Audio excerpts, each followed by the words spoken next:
Introduction. Le jeûne est tendance. Aux États-Unis, les stars le revendiquent. Madonna, Demi Moore, Clint Eastwood ou Bruce Willis expliquent à qui mieux dans la presse People comment ils se sont mis au bouillon et à l'eau pour leur plus grand bien. En France, le très populaire Yannick Noah, personnalité généreuse et altruiste, explique ici et là tout le bien qu'il pense du jeûne, dont il est adepte à raison de 2 fois par an, 2 fois 15 jours, de même qu'il pratique le yoga et la méditation. De mois en mois, le dossier de presse sur le jeûne s'alourdit. La presse magazine et les revues de santé déclinent le jeûne sur tous les modes, jeûne qui rajeunit, jeûne qui garde en bonne santé, jeûne qui redonne l'énergie, jeûne qui permet de garder la ligne, jeûne qui aide à faire face au stress. La presse catholique elle-même, tous titres confondus, n'est pas en reste, plus sensible à l'idée de redécouverte spirituelle du jeûne. Le jeûne est tendance, mais il est aussi d'actualité. Il n'y a pas de mois sans. Que l'on apprenne que des personnes, n'ayant plus d'autres moyens pour se faire entendre, entament un long jeûne de protestation contre l'injustice qu'elles subissent. On a vu des prisonniers et des sans-papiers y recourir. Mais aussi, récemment, fait inhabituel, un député. Le jeûne est dans l'air du temps. Dans un contexte de consumérisme exacerbé autant qu'absurde, il est une réponse possible. Ou plutôt, il devient un besoin. Le trop-plein appelle spontanément le vide, le trop-plein, en réparation de l'équilibre perdu. Mais alors, objectera-t-on, le jeûne ne serait qu'un luxe d'occidentaux repus, soucieux de s'alléger pour satisfaire à la dictature esthétique de la minceur? Et valoriser sa pratique n'est-il pas ambigu quand tant de jeunes filles souffrent d'anorexie? Réalité qu'on ne peut certes ignorer. Mais le jeûne, c'est autre chose. Un acte libre, volontaire, conscient, qui met beaucoup de choses en question, notre rapport à la nourriture, bien sûr, mais aussi notre difficulté à lâcher prise et l'avidité comme moteur de nos sociétés. Il interroge le trop-plein des pays riches opposé au trop-peu des pays pauvres. Il est, j'en suis convaincu et je l'explique, une réponse, partielle certes, mais utile cependant, à l'énorme crise écologique qui se profile à vitesse grand V. Jeûne tendance. Jeûne d'actualité. Jeûne ligne de fond sur fond de crise de civilisation. C'est encore oublier l'essentiel, le jeûne immémorial, le jeûne socle des sociétés traditionnelles. De fait, l'ascèse liée à la privation volontaire de nourriture est une constante qui traverse les frontières spatio-temporelles de l'humanité. De tout temps, et partout, les hommes ont jeûné pour de nombreux motifs, pour se purifier, au physique comme au mental, ou à des fins de pénitence. Ou encore pour se préparer à certains rites et se rapprocher des dieux. Ascèse du besoin fondamental, éducation du désir, le jeûne a toujours joué un rôle important dans les religions. Les Grecs eux-mêmes en étaient familiers. Pythagore, l'auteur du fameux théorème, aurait jeûné quand il était élève à l'école d'Alexandrie pendant 40 jours avant de réussir brillamment ses examens. Après qu'il eut fondé sa propre école, il demandait à ses disciples qu'ils pratiquent un tel jeûne avant leur admission. Socrate et Platon eux-mêmes recommandaient, dit-on, de jeûner pour maintenir un bon état physique et mental. Les Juifs ont de tout temps jeûné et continuent de le faire. Les chrétiens leur ont emboîté le pas. Puis les musulmans, avec un accent tel que Lamartine, dans son voyage en Orient, crut bon d'expliquer que, pendant longtemps, les musulmans étaient distingués parmi les autres hommes, comme les jeûneurs. En Asie, l'ascèse de la nourriture est, qui en douterait, de mise également. Il ne manque pas de livres pour aborder les religions à travers un prisme particulier, que ce soit la mort ou la prière. Curieusement, il n'existe pas d'ouvrage qui embrasse d'un même regard, en un développement un tant soit peu systématique, pour autant accessible, la pratique du jeûne dans les grandes traditions religieuses de l'humanité. Qui en disent le pourquoi et le comment?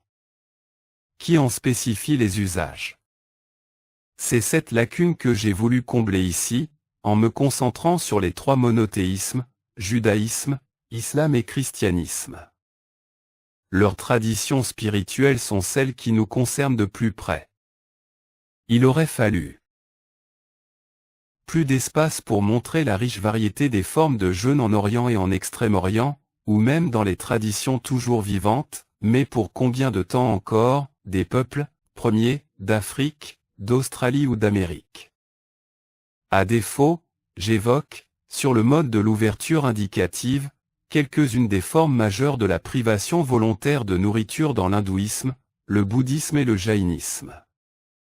Une constante s'impose à l'observateur, dans la perspective spirituelle, le jeûne se combine étroitement avec la rétention de la parole, abstinence de propos vains et ou observation du silence, ainsi c'est surtout vrai des ascètes qu'avec la réduction du sommeil, ascèse de la veille, et, souvent, le contrôle de la sexualité, ascèse de la chasteté. C'est dans cette addition de refus volontaire, dans l'interconnexion de ces non assumés que l'homme religieux, paradoxalement, trouve une plus grande liberté, une plus grande joie intérieure. Enfin et surtout, si le jeûne et l'intériorité vont de pair, jeûne et solidarité forment aussi un couple indissociable. Le jeûne n'a de sens que s'il nous ouvre aux autres et nous permet de comprendre, dans l'intime, combien la relation à autrui est une nourriture essentielle, sinon première. Aussi n'est-il pas surprenant que les grandes religions, les trois monothéismes particulièrement, aient associé étroitement le jeûne, la prière et le partage. Le jeûne, remède pour le corps, l'âme et l'esprit. Une expérience essentielle. Un invariant humain, source de multiples vécus et d'une abondante littérature. Comment procéder pour brasser une matière si abondante? Je me suis attaché tant à situer l'émergence des pratiques de jeûne dans leur contexte historique, qu'à en montrer la pérennité et à en interroger la prévalence. Quand cette prévalence s'est estompée, dans l'Occident catholique et protestant moderne, jusqu'à liquidation quasi complète du jeûne, j'ai essayé de repérer les grandes étapes du déclin et d'en souligner les raisons profondes. Sans omettre de montrer les signes contemporains du renouveau. Enfin, comment s'intéresser au jeûne sans regarder du côté des artistes de la faim, les inédiques? Abusivement appelés anorexie mystique, l'inédit, ou privation totale de nourriture et souvent de liquide pendant une durée très longue, ou encore jeûne poussé à l'extrême sans que pourtant mort s'ensuive, est dûment attesté dans la sphère chrétienne et hors d'elle. Elle questionne de plein fouet notre rapport aux limites et au rationnel. Pratique spirituelle fondamentale, le jeûne, on l'a vu, a une évidente dimension politico-sociale. J'ai jugé bon de faire honneur à quelques belles figures de jeûneurs pour qui l'action politique et le travail intérieur sur soi sont tout un. Des mystiques militants, dont le plus emblématique n'est autre que l'éternel Gandhi, celui qui libéra l'Inde du joug colonial britannique en jeûnant.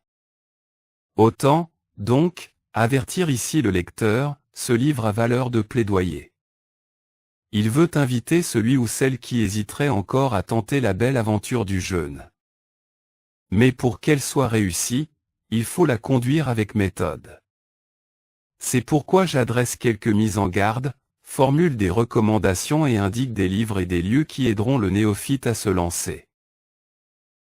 De quoi parle-t-on?